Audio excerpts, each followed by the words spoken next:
Bonjour à tous, buongiorno et benvenuti en Italie. Comme déjà anticipé, je suis Georgette à la française, et je suis une guide de la région, en particulier de la région de lac italienne. Mais aujourd'hui, je vais vous présenter deux régions différentes, c'est-à-dire les cinq terres et les lacs. Et avant de commencer notre voyage ensemble, je voudrais citer un proverbe, c'est-à-dire chacun apporte de l'eau à son moulin. Et dans mon cas, l'eau attire chacun à son moulin. Qu'est-ce que signifie ça? Ben, on est ici pour décrire une région, on est ici pour décrire ma région, c'est-à-dire la région des cinq terres, des lacs italiennes, et bien sûr, le thème est l'eau. Ce soit l'eau salée de la mer ou l'eau douce des lacs, mais il s'agit toujours de l'eau. Mais dans mon cas spécifique, on peut dire que je suis assez gâtée, on a de la chance, parce que la région est si belle que c'est l'eau même qui attire chacun à mon moulin. C'est-à-dire que on n'a pas besoin de promotionner beaucoup cette région parce qu'elle est tellement belle que vous serez attiré directement, naturellement vers ma région, c'est-à-dire vers la région de l'eau. Et on commence tout à fait avec les cinq terres. On est dans la région de la Ligurie, donc dans la partie occidentale de l'Italie.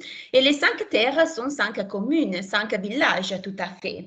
On a au total 5000 habitants, donc ils sont des villages très très petits mais très mignons bien sûr. Et ils sont classés au patrimoine mondial UNESCO depuis 1997. À partir de l'ouest, en direction de l'est, on a Monterosso al Mare, Vernazza, Corniglia, Manarola et Rio Maggiore. Et ils sont reliés à travers des sentiers et des chemins avec des vues superbes sur le lac. Donc, le premier village en arrivant de l'ouest, c'est-à-dire de Gênes, de la capitale de la Ligurie, c'est Monterosso al Mare. Monterosso est le village le plus grand et pour beaucoup le moins charmant des cinq, au point qu'il fut exclu des cinq terres en 1948, car jugé trop grand par rapport aux autres. C'est bizarre. Mais l'année suivante, le village est logiquement réintégré dans le parc et aujourd'hui, il représente un véritable atout, l'endroit idéal pour votre camp de base. En effet, Monterosso a une grande plage de sable. C'est le seul village des cinq terres qui possède une telle plage. Et voilà pourquoi ce village est aussi très, très apprécié. Vous avez ici une très belle image de la plage avec le sentier qui amène jusqu'à la plage, jusqu'au centre du village. Et en ce qui concerne ce que vous pouvez faire ou visiter à Monterosso, je voudrais mentionner l'église des Pères Capucins, que c'est une petite église qui se trouve à haut, c'est-à-dire sur la colline au point le plus haut du village de Monterosso. C'est un monument incontournable avec une vue magnifique, pas seulement sur la mer, mais aussi sur les autres quatre villages, sur les autres quatre terres. Et on a 1500 habitants. On a déjà dit que c'est le village le plus grand. Et en partant de Monterosso, on prend le chemin qu'on vient de voir et on arrive à Vernazza. Voilà, ça c'est le deuxième village de cinq terres. Si Monterosso est le plus grand, Vernazza est bien sûr le village le plus populaire, on peut dire, des cinq terres. Regardez les maisons colorées, des couleurs pastel, ça c'est vraiment très très typique de l'Italie, bien sûr, mais dans ce cas spécifique des cinq terres. Et deux caractéristiques de Vernazza. Donc, le premier, le nom, Vernazza, vient de latin comme la plus grande partie des mots italiens, c'est-à-dire casse Castro Vernazio. Castro, le château. Vous voyez très bien les vestiges, les ruines du château avec la tour Belfort. Ça, c'est le symbole du village de Vernazza. C'est une tour avec une autre vue panoramique sur la mer. Et la tour avait été bâtie par la famille Doria, c'est-à-dire la famille qui dominait Gênes et toute la région Ligurie dans le passé. La deuxième caractéristique de Vernazza, c'est le petit port avec les bateaux à pêche que vous voyez au centre du village. C'est aussi le symbole du village et cela nous dit que dans le passé, le petit village était un port stratégique des Romains. Et encore de nos jours, en effet, il y a des bateaux, il y a des petits bateaux et la pêche est encore l'activité principale dans ce village. Donc, Vernazza est vraiment très, très joli. Et puis, vous voyez déjà les différents niveaux. Ça, c'est la caractéristique symbolique des 5 terres. Donc, les maisons sont bâties sur plusieurs niveaux. Et en montant vers la tour, vers la partie la plus haute, vous pouvez découvrir des coins différents avec des vues différentes sur la mer ou sur les autres maisons qui se trouvent directement au bord de l'eau. Et en continuant notre voyage, ici, vous avez les images de Vernazza pendant le matin, pendant la soirée, avec les lumières. C'est vraiment très, très suggestif, très pittoresque. Et de Vernazza, on continue sur le sentier, sur le chemin au bord de la mer et on arrive jusqu'à Corniglia. Corniglia, donc ça c'est le seul village qui n'est pas bâti, qui n'est pas situé directement au bord de la mer, comme vous pouvez bien remarquer. Et voilà pourquoi c'est le village qui a mieux conserver son authenticité. Parce que dans le passé, on n'avait pas de sentiers, on n'avait pas de chemin. On pouvait arriver au village, on pouvait rejoindre le village seulement par la mer. Et donc, le village était très, très bien protégé au sommet de la colline, au sommet du promontoire. Et voilà pourquoi le village est encore de nos jours comme dans le passé, comme à l'origine. Donc, vraiment très, très joli.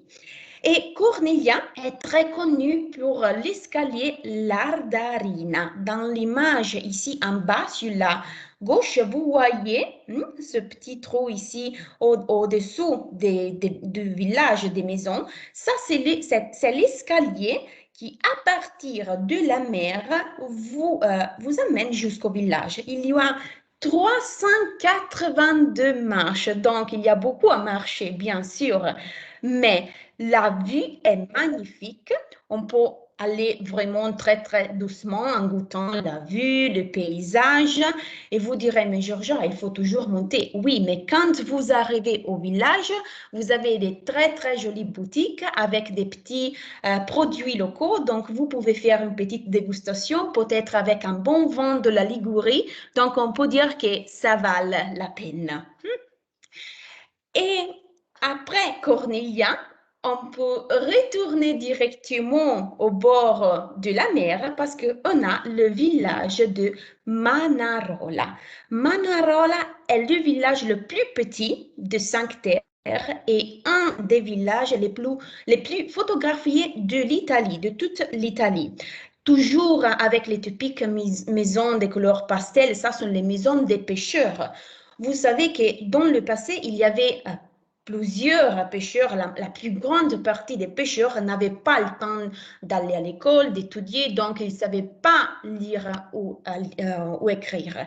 Et voilà pourquoi les pêcheurs utilisaient toujours les couleurs. Ça, c'était une idée géniale des habitants des villages des pêcheurs. Pour reconnaître les maisons, ils utilisaient les couleurs, c'est-à-dire j'habite dans la maison jaune avec les fenêtres bleues, j'habite dans la maison blanche avec les maisons vertes, etc. Oui, nous rigolons de nos jours, mais c'était une idée vraiment très, très géniale, utilisée encore de nos jours pour reconnaître tout de suite les maisons. Et grâce aux pêcheurs, grâce à cette idée, nous avons encore de nos jours des villages pittoresques presque partout en Italie et spécifiquement au bord de la mer, au bord des lacs. Donc, Manarola a une autre caractéristique. Ici, vous voyez des images du village et si vous montez, oui, je le sais, il faut toujours monter, mais si vous montez un petit peu et vous arrivez jusqu'au sommet du village, vous pouvez reconnaître sur les toits des formes pyramidales. Ils sont des signaux trigonométriques qui étaient utilisés dans le passé pour guider les marins jusqu'au village, de la mer jusqu'au village. Donc ça, c'est quelque chose, c'est une petite curiosité sur le village. Et puis, une autre caractéristique de Manarola, je le sais que normalement, habituellement, on visite les cinq terres pendant le printemps ou l'été. Mais si vous venez en hiver, il y a quelque chose de magique. Manarola a la crèche de Noël la plus grande du monde. C'est impressionnant. Vous avez les personnages situés dans tout le village et pendant la soirée, la crèche est illuminée. Donc, c'est vraiment une magie. C'est quelque chose d'extraordinaire, de magique à voir dans le village de Manarola. Et à propos de ce village, on ne peut pas manquer de mentionner la promenade de l'amour, il sentiero dell'amore, cette promenade que vous voyez très très bien ici sur la droite, c'est l'image haute sur la droite, et c'est la promenade, le chemin au bord de la mer qui relie Manarola avec le dernier village de cinq terres, c'est-à-dire le village de Rio Maggiore. À mon avis, c'est un des villages les plus pittoresques des cinq terres. Ils sont tous beaux, bien sûr, mais Rio Maggiore a quelque chose de particulier pour moi. Vous le voyez, c'est toujours un typique village des pêcheurs. Il y a une seule rue, c'est la rue qui part directement de la mer, il monte jusqu'au sommet de la colline. Et ici, où il y a cette rue principale avec la plage, il y avait dans le passé une petite rivière. Et le nom de cette rivière était Rigolomagno. Donc, de Rigolomagno vient le nom Rio Maggiore. La rivière n'existe plus parce que la rivière a été couverte et au lieu de la rivière, il y a la rue principale, presque la seule rue du village qui divise le village en deux parties, partie gauche et partie droite. Rio Maggiore est vraiment très, très suggestive pendant le soir aussi, comme vous pouvez bien remarquer. Et le village est aussi nommé la petite capitale de cinq terres pour ses couleurs, pour la mer, pour le cristalline aussi. Et dans le village de Rio Maggiore, nous avons aussi un petit château. Ou mieux, nous avons les vestiges, les ruines d'un petit château avec un panorama magnifique sur la mer, sur le paysage et les autres villages de cinq terres. En règle générale, il n'y a pas de vrais monuments à visiter dans les cinq terres. Mais les paysages, les maisons colorées, les collines qui tombent à pic dans l'eau, ça c'est le paysage, ça c'est la chose à visiter dans le cinq terres. C'est un lieu naturel et c'est la nature la protagoniste de cette région de la Ligurie. Voilà le symbole des cinq terres, c'est la nature avec ces petits villages. Et de la Ligurie, donc de la région, qu'est-ce qu'on peut faire? Qu'est-ce qu'on peut combiner avec les cinq terres? Bien sûr, vous pouvez venir de la France en Italie et dédier 4-5 jours aux cinq terres. Donc, une terre, une commune chaque jour. Mais vous pouvez combiner aussi les cinq terres avec des autres destinations qui se trouvent à côté et pas trop loin des cinq terres. Par exemple, toujours à l'ouest, c'est-à-dire à l'ouest de Monteros, du premier village, on a Gênes, que vous voyez ici en haut sur la droite, la capitale, ou mieux le chef-lieu de la Ligurie, la ville de la Lanterne avec son port très très important et très grand. Et puis, le centre historique de Gênes est aussi classé au patrimoine mondial UNESCO. Donc, pourquoi pas? On peut visiter la ville et puis combiner la ville avec des lieux plus naturels comme les Cinq Terres. Toujours dans la partie occidentale, donc aux environs de Gênes, on a San Frutuoso, ce lieu magique. C'est une abbaye des sœurs bénédictines qui peut être atteint seulement par l'eau ou à pied. Donc, en ce cas, il faut marcher toujours ou on peut prendre un petit bateau, faire un tour panoramique sur la mer et rejoindre ce lieu vraiment très, très intéressant à visiter. Et puis, il y a dans la partie orientale de la Ligurie, que vous connaissez très très bien, Porto Venere, un autre village de pêcheurs. On reconnaît déjà les maisons colorées. Et les Ricci, ce village très très joli, toujours dans la région Ligurie. C'est presque le dernier village de la Ligurie avant la Toscane. Mais la Toscane n'est pas trop loin des Cinq Terres. Et en effet, on peut bien combiner le tour aux Cinq Terres avec la ville de Lucques, par exemple. Lucques, c'est la ville que vous voyez dans l'image ici sur la gauche à haut.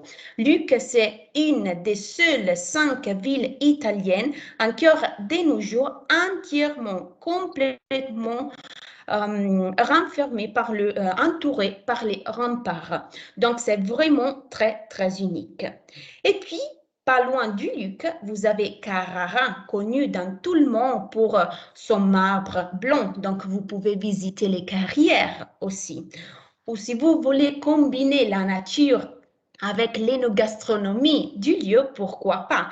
Il y a toute la région de Lucchese, c'est-à-dire toute la zone autour de Lucques, de la ville toscane de Lucques, où on produit encore de nos jours l'huile d'olive et bien sûr le bon vin de la Toscane. Donc, en ce qui concerne les Cinq Terres, il y a plusieurs destinations que vous pouvez combiner avec eux. Donc, un peu de nature, un peu d'architecture avec les grandes villes et un peu de gastronomie, on peut être d'agriculture avec la Lucchese et les produits locaux de cette partie de l'Italie. Et maintenant, il faut laisser l'eau salée de la mer et on va en direction du nord des Alpes et on va en direction du lac italien. Donc, on reste toujours au bord de l'eau, mais on a de l'eau douce des lacs italiens. Donc, vous avez ici une carte qui vous montre très, très bien la disposition où se situent les lacs italiens. On a 6 lacs au total. En partant toujours de l'ouest en direction de l'est, on a le lac d'Orta, Lago d'Orta, Lago Maggiore, Lago di Lugano, Lago di Como, Lago di Seo, Lago di Garda. Voilà les 6 lacs préalpins. Puis, il y a des autres lacs plus petits, mais les 6 grands lacs préalpins sont les 6 lacs qu'on vient de mentionner. Et comme toujours, on commence du lac le plus occidental de cette partie, c'est-à-dire du petit lac d'Orta que vous voyez ici. Donc, le lac d'Orta, regardez cette image. Donc, le lac d'Orta c'est le lac le plus occidental d'Italie, mais c'est aussi le lac le plus petit des lacs préalpins, avec une superficie de seulement 18 km². Donc, c'est vraiment très, très petit, mais très mignon. C'est vraiment un lieu romantique et magique.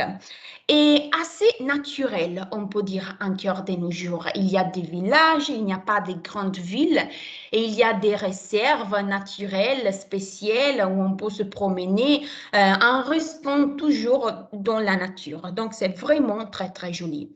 Et pour les lacs italiens, j'ai décidé de mettre une citation d'un personnage, d'un écrivain important que vous connaissez très très bien, bien sûr.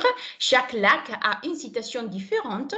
Et pour le lac d'Orta, nous avons une citation d'Honoré de Balzac qui disait « Un délicieux petit lac comme le lac d'Horta, au pied du Mont Rose, une île bien jetée dans des eaux calmes, coquettes et naïves. Ça, c'est le lac d'Horta. Vous voyez à travers les images, c'est un paysage vraiment spectaculaire. La petite île que vous voyez à droite, en bas, c'est l'île de Saint-Jules. C'est la seule île du lac d'Horta, Isola di San Giulio.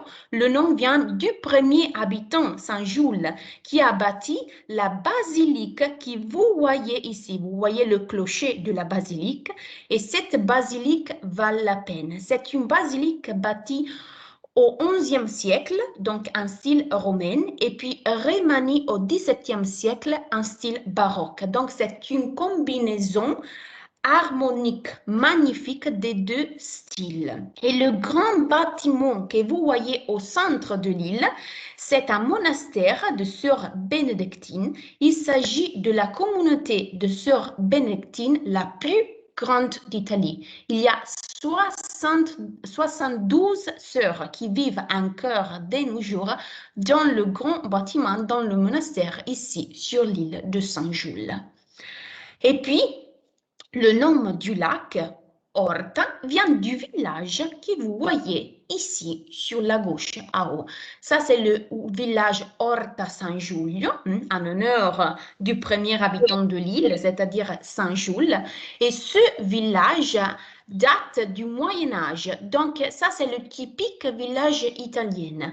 Quand vous pensez à l'Italie, vous pensez toujours aux petits villages avec les petites ruelles très étroites. Ça, c'est Orta San Giulio. Donc, c'est très joli, c'est un plaisir à faire un petit tour, se promener par les petites ruelles du village médiéval. Et au-dessus du village, vous voyez, il y a une montée, toujours la montée, il y a toujours une montée, mais au-dessus du village d'Orta, donc au sommet du promontoire de la colline sur laquelle s'étend le village d'Orta, il y a un mont sacré, Sacro Monte di San Francesco. Il y a 22 chapelles qui représentent les épisodes les plus importants de la vie de Saint François. Et ce mont sacré se trouve dans une réserve naturelle spéciale protégée. Et le Mont Sacré est, depuis 2003, un patrimoine mondial UNESCO. Donc, une autre chose unique à visiter sur le lac d'Horta. Une île avec une basilique magnifique et puis un mont sacré classé au patrimoine mondial de l'UNESCO. Vraiment très, très intéressant. Et le village même, bien sûr, les villages même. Horta est le chef-lieu, est le village le plus connu, mais ce n'est pas le seul village au bord du lac.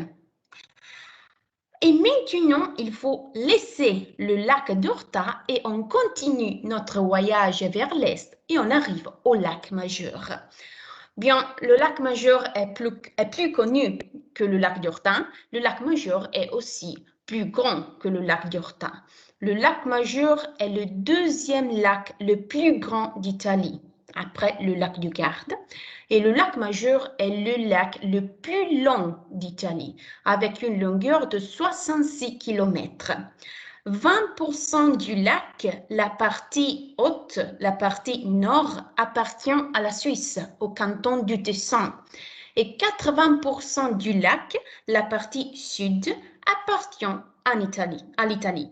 Et en Italie, le lac représente la frontière naturelle entre deux régions. Piémont, le Piémont, c'est la rive occidentale, la côte ouest, et la Lombardie, c'est la rive orientale, la côte est. Et donc, il y a plusieurs villages, plusieurs paysages à visiter, il y a plusieurs choses à faire. Des exemples ici. En partant du nord, donc de la partie suisse, on a le village d'Ascona que vous voyez ici sur la droite en bas. C'est un village très très connu au bord de la mer, tout le centre historique, toute la promenade du lac est en zone piétonne, donc c'est interdit aux voitures, donc c'est un plaisir de se promener le long des maisons colorées des pêcheurs et tout le centre historique remonte à la période médiévale. Donc ici, vous avez encore les typiques petites ruelles étroites. C'était le Tessin, tout le Tessin était une partie de la Lombardie dans le passé. Donc le Tessin est la Suisse italienne. Et encore de nos jours, il y a toutes les caractéristiques de l'Italie du Nord, bien sûr. D'Ascona, en venant en direction du sud, donc vers l'Italie, on passe la frontière et on arrive dans un autre village médiéval qu'on ne connaît pas très bien, c'est pas trop connu, mais c'est un village magnifique, toujours du Moyen Âge. C'est le village de Cannobio que vous voyez sur la gauche à haut. C'est presque le même d'Ascona. La différence, Cannobio n'est pas suisse, mais c'est entièrement italienne. Avec les petites ruelles, une grande promenade, un sanctuaire où est passé un miracle au XVIe siècle, une grande basilique et des petits monuments à visiter qui remontent toujours au Moyen Âge. Donc ça, c'est une idée vraiment très intéressante et différente des autres villages qu'on connaît déjà sur le lac Majeur. Et puis, il faut nommer Villa Taranto. Verbania, c'est le chef-lieu du lac Majeur. C'est la ville la plus grande que nous avons directement au bord du lac. Et à Verbania, il y a ce jardin botanique de 16 hectares avec plantes, arbres et fleurs qui viennent du monde entier. Donc, vous pouvez passer toute la journée dans ce jardin. C'est vraiment magnifique. Un jardin anglais avec des coins à l'italien, comme vous pouvez voir dans la photo, dans l'image. Vraiment très joli. Et puis, vous avez l'ermitage de Santa Caterina, un monastère bâti à Pic-sur-l'eau qui remonte au XIIe siècle. Donc, pensez-vous au travail pour bâtir 3 bâtiments différents entre l'eau du lac et les rochers que vous voyez derrière. Et puis, il y a le petit train des Cento Valli, c'est l'image que vous voyez à gauche en bas, le petit train qui relie l'Italie avec la Suisse. Donc, de Domodossola, au pied des Alpes, au pied de Mont-Rose, vous prenez ce train panoramique, vous traversez 2 vallées différentes, une vallée en Italie, une vallée en Suisse, et vous arrivez au bord du lac, vous arrivez à Locarno, autre ville suisse très connue. Donc, ici, vous avez seulement des exemples des choses que vous, ou des villages que vous pouvez voir, faire, visiter au lac Majeur. Mais les merveilles du lac sont bien sûr les îles Borromée. Au centre du lac, au cœur du lac, il y a le golfe Borromée, Golfo Borromeo. Il se trouve exactement entre Verbania, le chef-lieu, la ville la plus grande du lac, et Stresa, la perle, la reine du lac, le village le plus connu au bord du lac. Donc, entre les deux villes, la côte fait ce virage et forme le golfe Borromée, avec les 3 îles, Madre, mère, Bella, pescatori, pêcheurs. Les 3 îles appartiennent à la famille Borromée, famille noble milanaise qui vivent encore de nos jours. Donc, les îles sont privées. Ça, c'est la première. L'île Madre, Isola Madre. Gustave Flaubert a dit que l'île est un paradis terrestre. Regardez, un grand jardin botanique, en style anglais, toujours 8 hectares. Donc, l'île semble très petite, mais en vérité, c'est l'île la plus grande du lac Majeur entier, avec 8 hectares de superficie. Et le palais que vous voyez presque en son centre, c'est l'ancienne résidence d'été de la famille qui, de nos jours, est un musée avec des œuvres d'art, des meubles. Et le palais abrite aussi la collection de marionnettes de la famille, avec plus de 300 marionnettes qui viennent de la France, bien sûr, ou de l'Allemagne. L'île Belle, Isola Bella. L'île Belle est bien sûr la plus populaire, la plus connue, la plus impressionnante, avec ce grand palais baroque que vous voyez à la fin de l'île. Ça, c'est la résidence d'été de la famille encore de nos jours. C'est un palais énorme, c'est tout baroque, presque rococo, donc c'est vraiment très, très chargé, très, très plein de décorations, de stucs. Et le palais a été bâti pendant 3 siècles. Donc, vous pouvez bien imaginer la grandeur du palais. Et sur la partie sud de l'île, vous avez un jardin aussi très, très grand. Et ce jardin est complètement différent du jardin de l'île Mère parce que le jardin de l'île Belle est complètement artificiel. Donc, c'est un jardin baroque à l'italienne. Vous voyez, il y a des terrasses, des obélisques, des statues, des fontaines. Il y a différents éléments en pierre qui ornent tout le jardin. Et puis il y a la plus petite, c'est-à-dire l'isola dei pescatori, l'île des pêcheurs. L'île n'est pas privée, c'est-à-dire que l'île n'appartient pas à la famille Borromée, c'est la seule île publique qui appartient à la municipalité, à la commune de Stresa. Et sur l'île vivent encore de nos jours les pêcheurs. Il y a 10 pêcheurs officiels qui pratiquent encore de nos jours cette activité. Ils vivent toute l'année sur l'île. 350 mètres de longueur, 100 mètres de largeur. Donc c'est vraiment très très petit, mais très mignonne. Et on laisse le lac Majeur et jusqu'à côté du lac Majeur, il y a le lac de Lugano avec la même situation, c'est-à-dire que aussi le lac de Lugano se trouve entre la Suisse et l'Italie, mais au contraire, c'est-à-dire que la plus grande partie du lac appartient à la Suisse. Dans ce cas, nous avons le 65% du lac qui appartient à la Suisse. Et les images que vous voyez ici vous montrent des lieux suisses au bord du lac. Vous avez en haut à droite la capitale, le chef-lieu du lac, c'est-à-dire la ville qui donne son nom au lac, Lugano. Puis en bas, vous avez San Salvatore, c'est une des 2 montagnes qui protègent la ville de Lugano. San Salvatore se trouve à 900 mètres d'auteur. Pas de préoccupation dans ce cas. Il ne faut pas monter à pied. Il y a un funiculaire pour monter jusqu'à haut, jusqu'au sommet. Et vous avez une vue magnifique du lac de Lugano, de la plaine padane, c'est-à-dire la pianura padana, jusqu'à Milan. Donc, c'est vraiment très, très joli.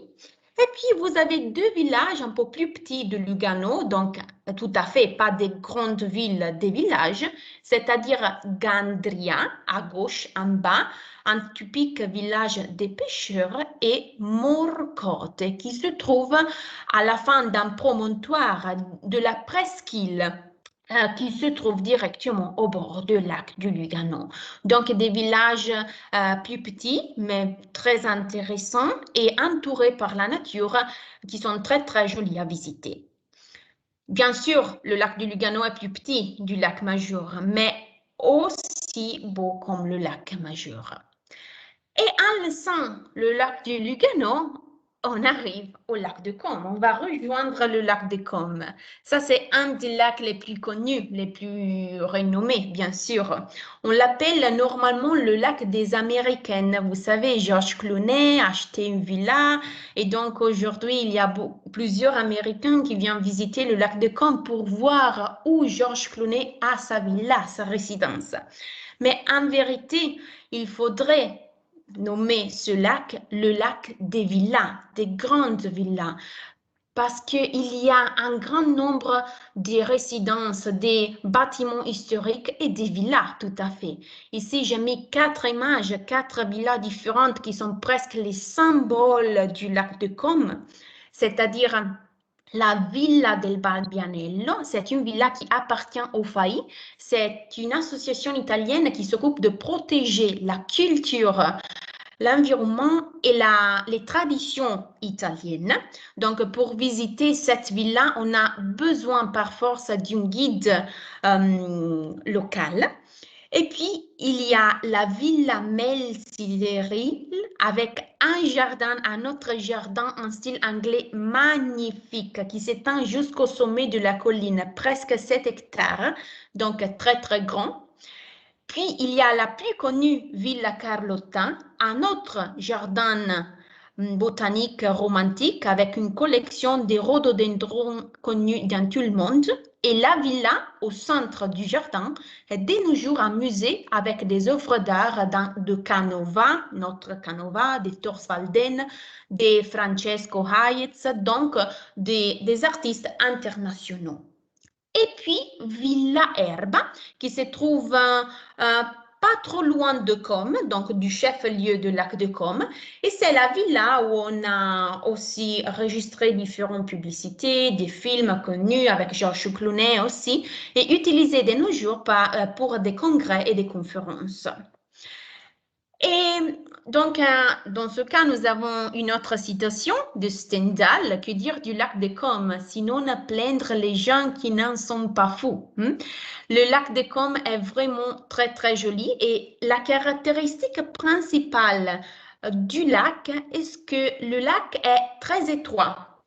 Donc, par rapport au lac Majeur, ou on verra plus tard au lac de Garde, c'est vraiment très étroit. Donc, si vous faites un tour en bateau, par exemple, vous avez toujours la possibilité de regarder, d'admirer et de voir très, très bien les deux rives, les deux côtes du lac. Au lac Majeur, au lac de Garde, ça, c'est pas possible parce que les lacs sont plus larges.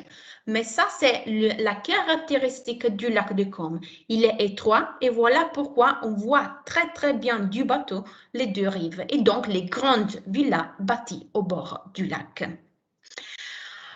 Les destinations à côté, on est presque à la moitié de notre voyage des lacs italiens, mais on fait un petit arrêt pour parler des destinations à côté. Et pourquoi?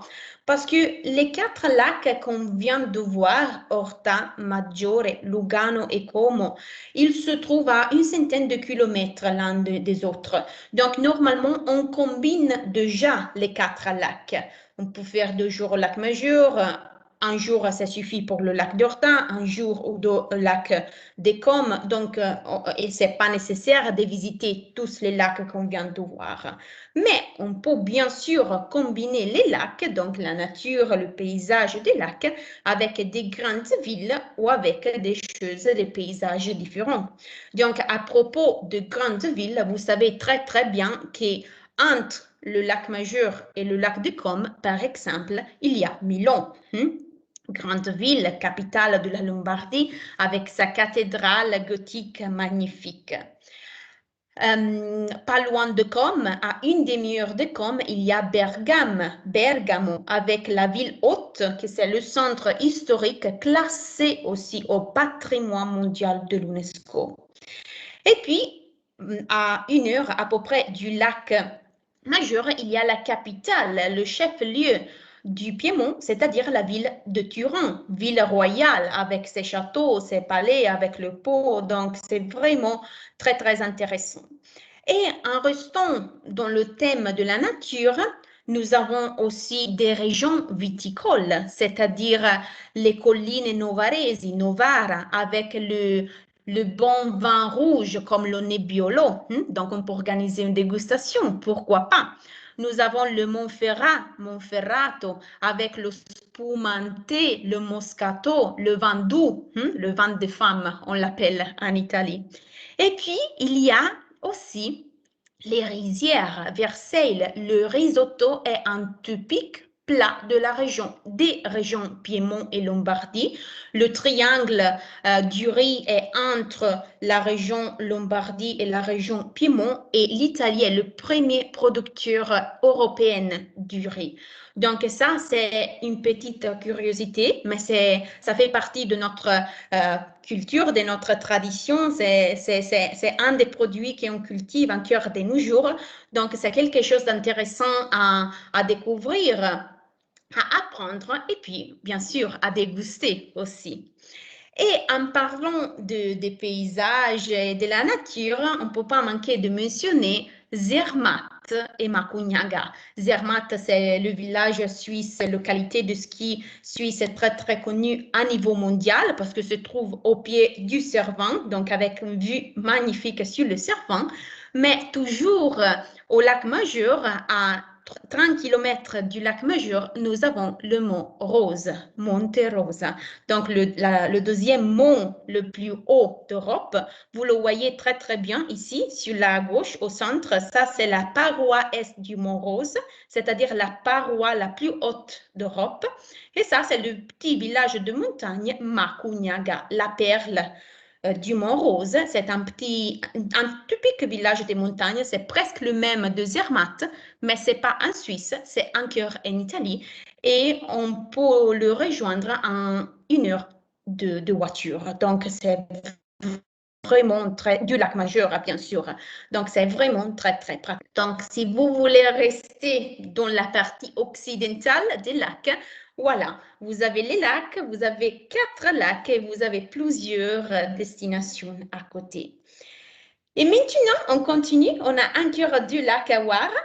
Le lac d'Iseo, le deuxième lac, le plus petit des lacs préalpins. Le plus petit, c'est le lac d'Urta, et puis il y a le lac d'Iseo, avec une superficie pas trop connue. Il est devenu très, très connu en 2016 grâce à la plateforme flottante de Christö, c'est-à-dire l'artiste suède qui avait créé, qui avait mis cette plateforme pour relier les 2 îles du lac avec la terre ferme.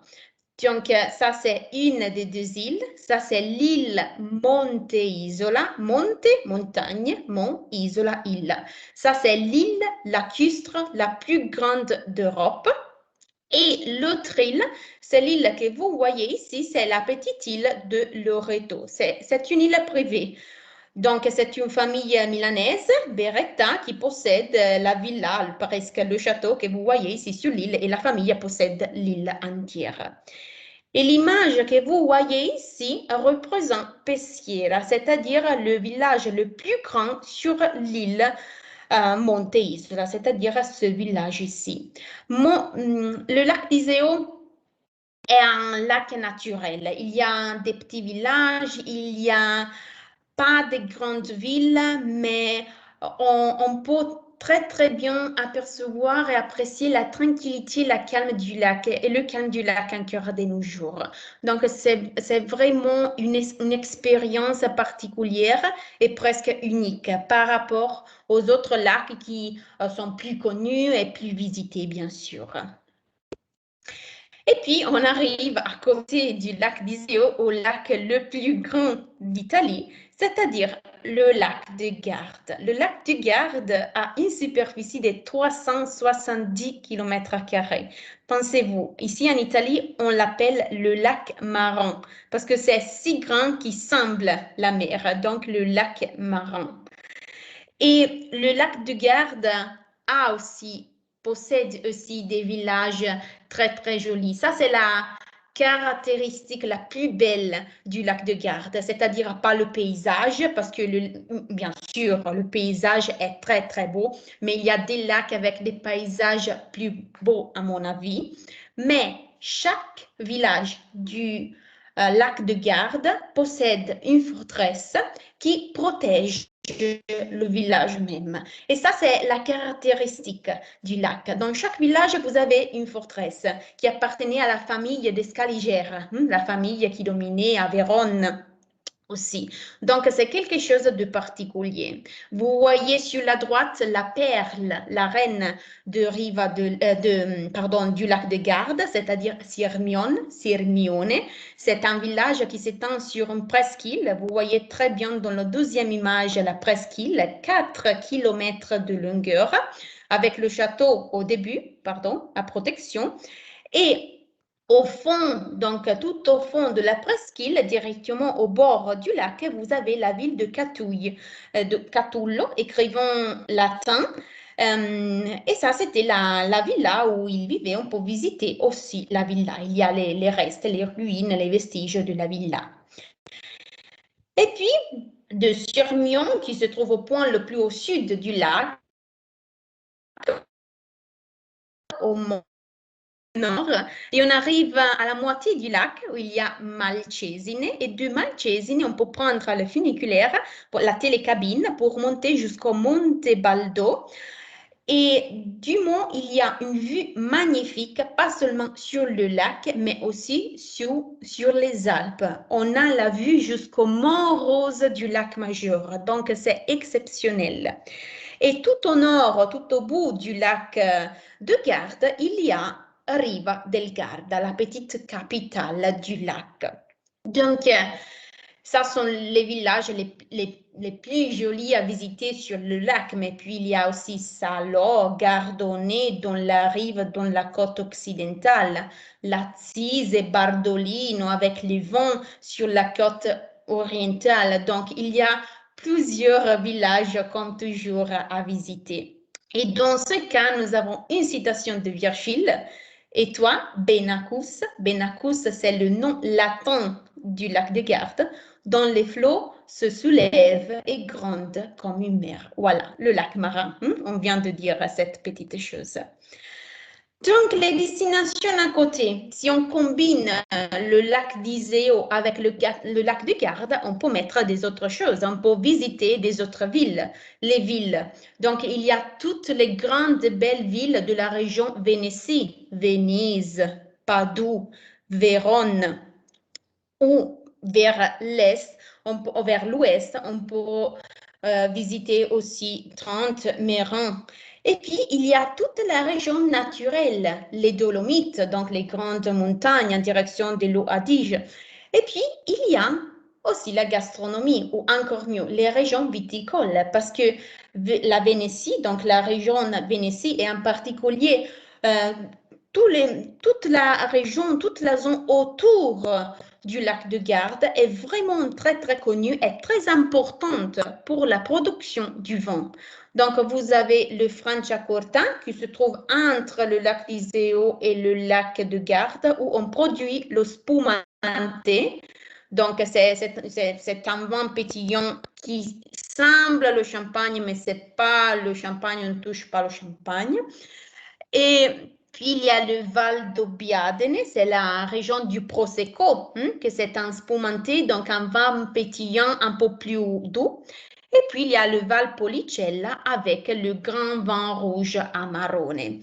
Donc, on a de tout, c'est-à-dire qu'on peut construire un très, très bel tour en combinant des villes, des lacs, de la nature, de la gastronomie, de l'agriculture. Il y a de tout. C'est vraiment une région très, très variée et on pourrait rester parler de cette région, c'est-à-dire des lacs et de la mer, des 5 terres toute la journée.